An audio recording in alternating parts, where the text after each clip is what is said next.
નવનીતભાઈ પાલદિયાને ખોટી રીતે ગુંડા અને આવારા તત્વોએ મારવામાં આવ્યો છે કે ઠાકોર અને કોળી સમાજ વચ્ચે ભલે વાડા હોય પણ જ્યારે સમાજની વાત આવે ત્યારે અમે બધા એક જ છીએ કે જ્યારે પણ જરૂર પડે ત્યારે અમારા ઠાકોર સમાજનું પૂરેપૂરું સમર્થન છે।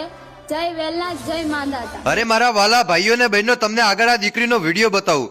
અરે સાહેબ, અહીંયા તો જો પગ નીચે કીડી આવીને મરી જાય ને તો પણ ભાઈ ઘરમાં જઈને કુળદેવી માને મનતા માનીએ કે હે ભગવાન, હે માતાજી, ભૂલથી અમારા પગ નીચે કીડી આવી ગઈ, અને છતાંય સાહેબ આપણને એટલું બધું દુઃખ થાય, દિવસે જમવાનું પણ નથી ભાવતું ભાઈ। અને અહીંયા એ અવારા અસામાજિક તત્વો કે જે બગદાણાના સરપંચ સાહેબ ઉપર પડી ગયા લાકડીને ધોકા લઈને। અરે સાહેબ, થોડી તો તમે માનવતા રાખો।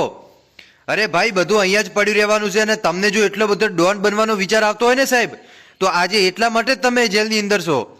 અરે કાંઈક તો કાયદાથી ડરો મારા ભાઈઓ। અરે પગ નીચે કીડી આવી જાય ને ભૂલથી મરી જાય ને તો પણ આપણને દુઃખ થાય સાહેબ। માનતા માનીએ, ધર્માદુ કરીએ, કેમ કે અમારી અંદર માનવતા છે સાહેબ। અને આ અસામાજિક તત્વો કે જેમની અંદર માનવતા નથી સાહેબ।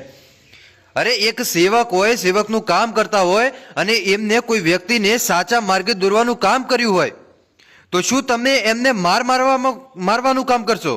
બિલકુલ ન કરવાનું હોય। અને એને લઈને આ દીકરી પણ આજે મેદાને ઉતરીને દીકરીએ કીધું કે જ્યાં સાથ અને સહકારની જરૂર પડશે અમે સાથ અને સહકાર આપીશું, બાકી કોઈને બાજવા જવાની જરૂર નથી।